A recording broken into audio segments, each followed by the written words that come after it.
Olá, este é o Poder Entrevista. Eu sou o Guilherme Waltenberg e vou entrevistar o presidente executivo da Conexis, Marcos Ferrari. Ferrari tem 50 anos de idade, desde 2019, preside a entidade que representa as maiores operadoras de telecomunicação do país. É economista, foi diretor de governo e infraestrutura do BNDES e secretário de planejamento do Ministério do Planejamento. Marcos, muito obrigado por ter aceitado o convite para essa entrevista. Obrigado pelo convite, estou aqui à disposição para a gente falar sobre o setor. E eu começo a entrevista perguntando, presidente, o setor de telecom vai ter 100% de cashback para as famílias de baixa renda, segundo o texto aprovado pelo Senado da reforma tributária. Caso seja mantida na Câmara, qual será o resultado prático dessa medida? Guilherme, essa pergunta é boa, porque o grande impacto dessa medida é promover a inclusão digital. Hoje, algumas pessoas no Brasil todo não têm acesso à internet. Então, quando a gente coloca a família de baixa renda, está falando em torno de aproximadamente quase 20 milhões de pessoas que não têm acesso à internet, seja banda larga fixa ou banda larga móvel. Quando a gente pega a família que ganha até um salário mínimo, ela gasta em torno de 11,5% com telefonia e internet. O cashback vai permitir incluir, do ponto de vista digital, essas pessoas.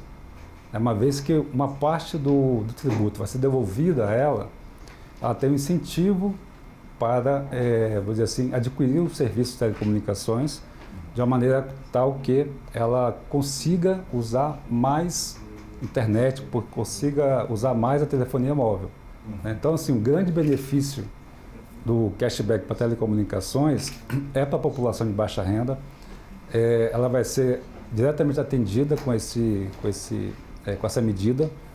Nós tivemos no Senado, a aprovação, o senador Eduardo Braga atendeu o nosso apelo, entendeu que era importante para a sociedade, a quem eu parabenizo e agradeço bastante por ter aceito a emenda que nós apresentamos pelo Eduardo Gomes, que é o senador que é muito ligado a essas pautas de tecnologia, que eu acho que o Senado acertou ao acatar essa medida. Estamos otimistas que a Câmara também venha a aprovar, para que de fato tenhamos aí um processo amplo de inclusão digital, justamente por meio tributário. A maior maneira de incluir pessoas do ponto de vista digital é pelo mecanismo tributário. Porque a carga tributária de telecomunicações no Brasil é muito elevada. Qual o percentual do valor de um pacote de internet, por exemplo, que fica retido por causa de impostos? Hoje, a carga tributária de telecomunicações no Brasil é de 25,4%. Isso total, federal, estadual, municipal, tudo? Isso, pegando os tributos que estão contemplados na reforma tributária. Quando a gente pega esses tributos e faz o cálculo já com base na nova sistemática da reforma tributária, nós temos uma carga de 25,4%. Só que telecomunicações tem um outro detalhe. Existem os fundos setoriais, que agrega mais um peso tributário à população, que são chamados fundos setoriais. Esses fundos setoriais adicionam mais 4 pontos percentuais de tributos. Então, somando as duas partes, nós temos uma carga tributária efetiva de 29,4%. Comparando isso com a média dos 15 países que mais acessam banda larga no mundo, nós temos mais do que o dobro de carga tributária. A média desses países é de 11,2%, enquanto o Brasil 29,4%. Então existe uma discrepância muito grande da carga tributária no Brasil em relação a esses países. E são países aqui vizinhos, muitas vezes, Então, Chile, Peru, México, tem uma carga tributária muito menor do que no Brasil, quando comparado por essa metodologia. O cashback ele vem justamente dar um alento tributário à população que ganha até meio salário mínimo. A nossa estimativa é que, com o cashback, a carga tributária reduz em meio ponto percentual para essa faixa da população. Meio ponto percentual para quem ganha até meio salário mínimo é muita coisa. Sim. Então, o grande beneficiário dessa medida vai ser diretamente a população de baixa renda. Isso iguala também os serviços de telecomunicação com, por exemplo, eletricidade, água, que são serviços básicos, né? Então, a telecomunicação foi interpretada pela reforma tributária como um serviço básico para a população, correto?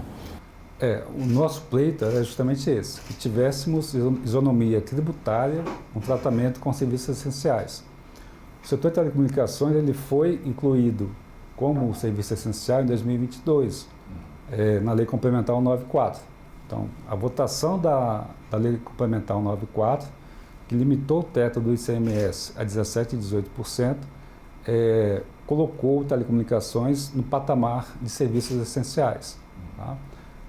Sem dúvida alguma, muito influenciado pelo período da pandemia, no qual tudo passou a ser pelos meios digitais. Tá? O reconhecimento agora na PEC, né, no ano passado, e agora na regulamentação da reforma tributária, consolida essa visão de que telecomunicações é de fato essencial. Então nós ficamos no mesmo patamar que água, energia e gás. Tá? Não há o que discutir hoje, Guilherme, porque realmente a conectividade, né, a internet, ela está na vida de qualquer cidadão. Né? Nós não conseguimos mais viver sem ter à sua disposição uma internet, né, uma conectividade que permita fazer os serviços que estão cada vez mais nesse ambiente digital. E em novembro a rede de 5G foi ampliada para todo o país, ainda que muitas regiões não tenham infraestrutura adequada.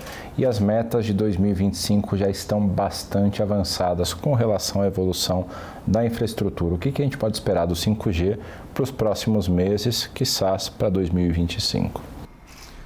Vou dar um passo atrás Por favor. nessa resposta. Em 2022 começou o período de implantação do 5G. Tá? No final do ano passado, nós já tínhamos ali aproximadamente 20 milhões de usuários. Em 2024, nós estamos adicionando mais 18 milhões de novos usuários. Tá? Então já temos uma quantidade extremamente elevada de novos usuários da nova tecnologia. Tá? Quando a gente compara essa quantidade de usuários, né, em torno aí de 36, 37 milhões, com o mesmo período que foi o 4G, nós temos hoje mais do que o dobro de usuários de 5G quando comparado com o mesmo período do 4G. Ou seja, o 5G está avançando de uma maneira mais rápida. Mais rápida, porque as pessoas querem ter tecnologia à sua disposição no dia a dia. Né? Quando começou o 4G lá atrás, 2013, 2014, ainda estava se descobrindo o poder da conectividade. Né? Nós tínhamos a conectividade com o 3G, mas era basicamente para mandar e-mail, SMS, né? Não tinha as aplicações que nós temos hoje, que são muito eficazes no atendimento da nossa demanda do dia a dia. Né? Seja banco, seja saúde, seja locomoção, seja comprar uma passagem, tudo a gente consegue fazer hoje pelo celular, pela internet. Tá? Então o 4G ele formou uma base, né, uma plataforma no qual se desenvolveram diversas aplicações que tornaram o serviço tão essencial quanto que é hoje. Tá? Deixou de ser um bem de luxo como era no passado, hoje é um bem essencial. Né? E o 5G ele tem 3 atributos básicos. Primeiro, é a velocidade, é altamente veloz. Segundo, a latência. O tempo de enviar um dado ele é muito menor do que o 4G, né? 10 vezes menor do que o 4G, e transporta muito mais dados, porque a largura de banda é muito maior. Né? Como se fosse ampliar uma avenida de uma via para uma avenida de 10 vias. Então o fluxo de dados, né, tal como o fluxo de carro, aumentou de maneira bastante significativa. Então isso torna o 5G uma tecnologia eficiente. Né? E a população certamente quer ter uma tecnologia mais eficiente, porque quer assistir um vídeo mais rápido, quer ter menos latência na hora de, por exemplo, chamar Uber, pedir uma comida. Né? Então o 5G oferece todo esse serviço. Tá? E o resultado está aí. Acho que 37 milhões, 38 milhões de pessoas usando o 5G hoje significa que nós estamos muito além do que nós esperávamos no início do processo, lá em 2022. Ou seja, está indo mais rápido do que a expectativa da indústria. Está indo mais rápido. Né? muito em função, que é outro dado que é super importante, do papel dos municípios na modernização das leis de antenas. Tá? Porque para nós oferecermos o serviço nessas cidades, temos que colocar infraestrutura.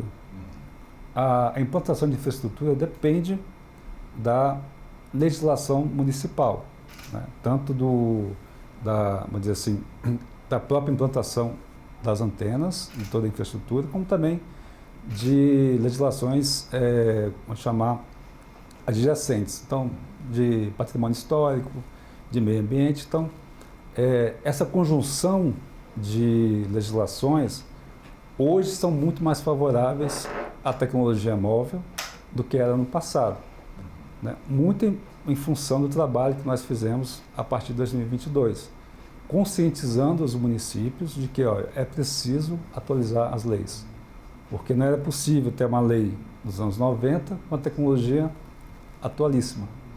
Existia um gap entre legislação e tecnologia. Hoje esse gap diminuiu nas principais cidades.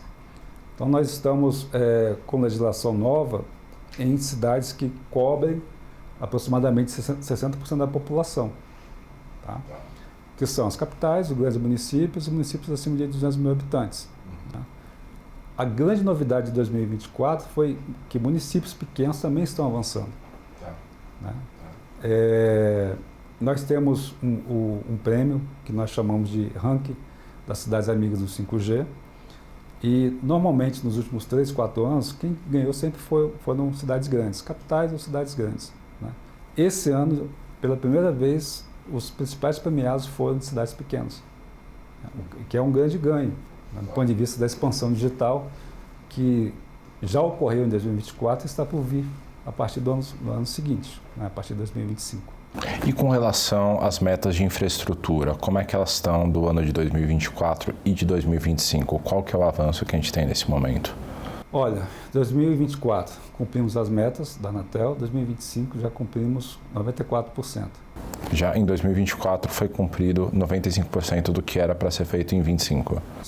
É para ser feito em 2025, tá? O que é um dado extremamente importante, porque nós estamos conseguindo, né, antecipar as metas da Anatel, tá?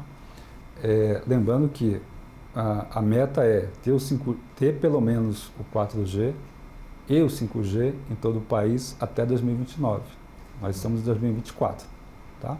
Então, o que significa que nós estamos trabalhando bastante forte para levar a conectividade em todo o país. É um compromisso que nós temos com a política pública. Tá?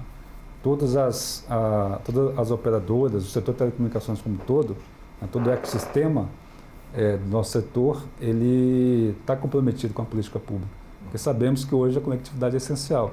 Né? Comparando o que é hoje no Brasil com o que é no resto do mundo, nós estamos muito bem.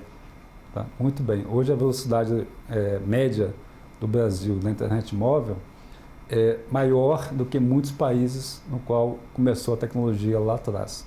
Tá? O que significa que a escolha que nós fizemos em 2021 e 2022 foi acertada.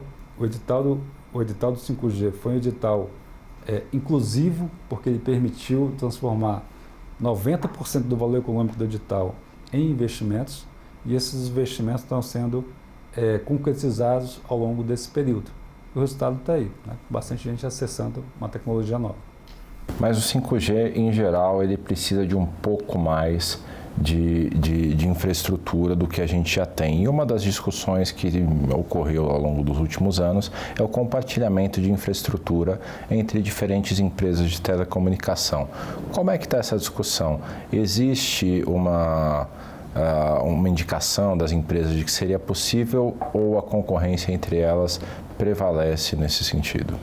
Hoje, o compartilhamento de infraestrutura é uma realidade. Tá? As empresas compartilham a infraestrutura, tá? Só que nós temos que ter um olhar mais amplo sobre o assunto. Tá? Quando a gente fala de compartilhamento de infraestrutura, existe o compartilhamento entre as empresas do setor, né? Porém, a própria infraestrutura é compartilhada com outros setores. Então, nós temos, por exemplo, os postes. é um ativo essencial para a sociedade, no qual ele é usado de maneira compartilhada, tanto para o serviço do setor elétrico, quanto para o serviço de telecomunicações. Né? O que nós estamos conversando e dialogando bastante é como melhorar a legislação, a regulação para maximizar o uso da infraestrutura sem causar dano à sociedade. Né? Esse processo de diálogo nós realizamos de maneira constante com o próprio setor elétrico, com a ANEEL e com a Anatel. Tá? E, obviamente, com os ministérios no qual estão envolvidos, né? O Ministério das Comunicações e o Ministério de Minas e Energia. Nós entendemos que essa infraestrutura ela é cada vez mais essencial no momento em que a conectividade ela vai ser cada vez maior e o ativo postos passa a ser relevante para a expansão do 5G. O 5G é uma tecnologia que requer muito mais antenas do que o 4G. Sem dúvida alguma, o poste é um ativo, né? uma facility que permite levar a conectividade para a maior parte do Brasil. E algo curioso, porque o poste faz parte do dia a dia da imensa maioria das pessoas no país e pouco se sabe, quem passa por eles, que eles têm alguma polêmica ali envolvendo empresas elétricas e de telecomunicação, né? Esse compartilhamento, então, pelo que você está dizendo, está em curso e deve ser ampliado ao longo dos próximos anos, ou não? Sim. Né? O que nós estamos procurando é ter um uso racional dessa infraestrutura. Saiu um estudo recente agora da Abradee, no qual demonstra que 60% do uso irregular provém de serviços que são clandestinos ou serviços que não são regulares. Por exemplo. Tá? Então, há muitas pequenas empresas, né, pequenas empresas mesmo, que usam essa infraestrutura sem estar regularizado, sem ter um contrato com a distribuidora, né, ou mesmo tendo uma licença da Anatel, não faz todo o processo de licenciamento do uso daquela infraestrutura. Existe uma série de questões envolvidas, no qual ocorre o que nós assistimos hoje. Né? A gente vai aqui em Brasília mesmo, que é uma cidade relativamente nova, né? Há pouco acima de 60 anos, a gente consegue ver nos postos como que o uso ele é inadequado. Né? Existem muito mais cabos do que comporta aquela infraestrutura. O que nós estamos procurando é racionalizar o uso dessa infraestrutura para que, de fato, não tenha nenhum risco para a população, que é o que nós mais queremos, e que permita que o serviço chegue à casa do cidadão, ao seu celular, de maneira mais eficiente possível, né? Sem comprometer, obviamente, o fornecimento de energia elétrica, porque são dois bens essenciais e cada vez mais essenciais. Né? O bit de hoje, com certeza, vai ser a energia que foi há 100 a 120 anos atrás. Né? A revolução do bit está para acontecer e está começando agora. Ferrari, eu queria falar um pouco sobre o chamado fair share. Para quem não está muito acostumado com o termo, é basicamente uma referência à ideia de taxar empresas que geram grande tráfego, como, por exemplo, as redes sociais, pelo uso da infraestrutura de telecomunicações. Houve uma ideia de trazer esse fair share, inclusive foram feitos estudos sobre o que seria o valor adequado para esse tipo de utilização. Como é que está essa discussão hoje? É possível que, de fato, seja aplicado o fair share no Brasil com relação às big techs, às grandes empresas de tecnologia? Nessa pergunta, Guilherme, eu vou contextualizar um pouco melhor. Por favor. Esse é um debate que ocorre no mundo todo. Não é algo exclusivo do Brasil e nem da América Latina. O mundo todo discute isso. Né? A expressão taxar é um uso, dizer assim, não adequado da discussão. Como é que vocês preferem qualificar ou chamar? O que nós estamos sempre conversando é sobre o uso sustentável da rede. Como que a gente vai usar de maneira sustentável uma rede que, por definição, é finita. Tá? Qualquer ativo de infraestrutura, por definição, tem uma finitude. Ele não pode ser usado de maneira infinita sem causar alguns danos e problemas para os usuários que fazem uso daquela rede. Tá? Então, vamos imaginar o seguinte, né? Uma rodovia tem uma capacidade máxima de tráfego de veículos. Tá? Um aeroporto tem uma capacidade máxima de pousos e decolagens. Por que pensar que a rede de telecomunicações ela não tem essa finitude? Claro que ela tem, é um ativo escasso. Né? O que circula em toda a rede, né, circula porque há toda uma base de equipamentos, cabos que permitem ter essa circulação, mas ela é finita. Tá? Quando nós temos o uso intensivo dessa infraestrutura, existe um desequilíbrio. Né? A neutralidade ela se aplica quando não existe dominância econômica. O que nós estamos assistindo é uma clara e expressiva dominância econômica sobre o uso de um ativo que é escasso. Se esse ativo ele é escasso e esse ativo tem que ser usado pela população para cada vez mais usos, a balança está desequilibrada. Né? O que nós estamos defendendo primeiro, o diálogo. A gente não pode fugir do diálogo. Nós não podemos matar o diálogo. O diálogo é o que permite que a sociedade evolua. Então nós temos um pensamento de que, ao conversar com os setores envolvidos, ou seja, ao conversar com todo o ecossistema do setor, a gente consegue ter uma solução equilibrada. Tá? O investimento a ser feito para a expansão da rede é um investimento no qual o volume de capital aportado é muito grande. E esse volume de capital aportado nos dá um retorno que hoje, no Brasil, isso no mundo todo, tá? Mas no Brasil, em especial, é menor do que o custo de oportunidade da economia. Então, o retorno que você tem hoje no setor de telecomunicações é menor que a Selic. E uma Selic ascendente, diga-se de passagem. Tá? O que nos coloca numa situação no qual temos que ter outras alternativas para que possamos expandir o investimento na rede sem colocar em risco o próprio uso das redes de telecomunicações. Né? Nós não estamos perto disso, tá? Mas é importante que a gente dialogue hoje. Tá? Porque o uso das redes, nós temos que ter clareza que não é apenas o uso feito para, por exemplo, rede social, para streaming. Né? O uso da rede ele vai ser muito mais intenso em outras aplicações. Uso industrial, uso no agro, uso na saúde, uso na educação. A revolução da inteligência artificial vai demandar muito uso da rede, né? Para diversas frentes, né? Seja na medicina, na descoberta de novos defensivos agrícolas, no desenvolvimento de novas medicações.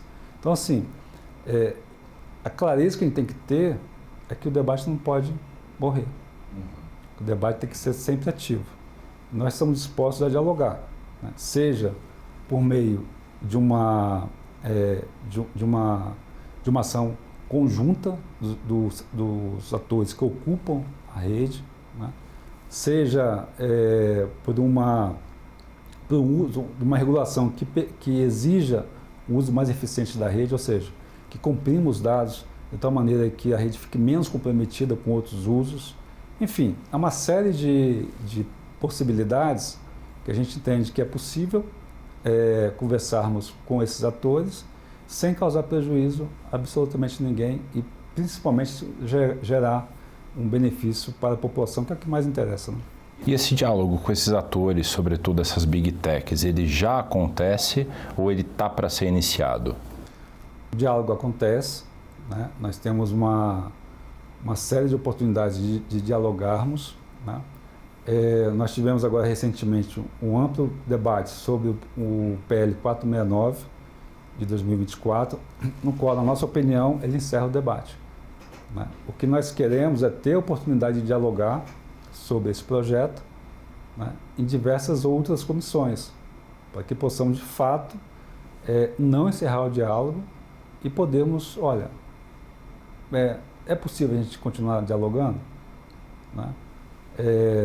Eu até brinquei na audiência pública, né, fiz um comentário, olha, existe aquela piada né, o paradoxo do escorpião, né? Quando o sapo dá carona ao escorpião, ele pergunta, você não pode, né, me ferroar, senão a gente vai morrer os dois. Então é mais ou menos isso, né? Tem que ter um diálogo para que o escorpião justamente não atinja, né, o sapo e os dois morram afogados na travessia do rio. É mais ou menos isso que eu penso. Você fez um comentário bem interessante de que a neutralidade da rede, que é um dos princípios do Marco Civil da internet, só vale quando não há uma dominância econômica. Então, pelo jeito, na sua avaliação, existe uma dominância econômica de algumas big techs sobre o tráfego na rede e ele não seria, então, como previsto no Marco Civil. Mas provavelmente essa é uma decisão, caso ela venha a ocorrer do FECHE, que ela pode vir a ser judicializada. Vocês já estão prontos para uma eventualidade como a judicialização com relação à isonomia, à neutralidade da rede? A neutralidade nós defendemos de maneira bastante efetiva. Tá? Nós acreditamos que realmente o acesso à rede tem que ser neutro.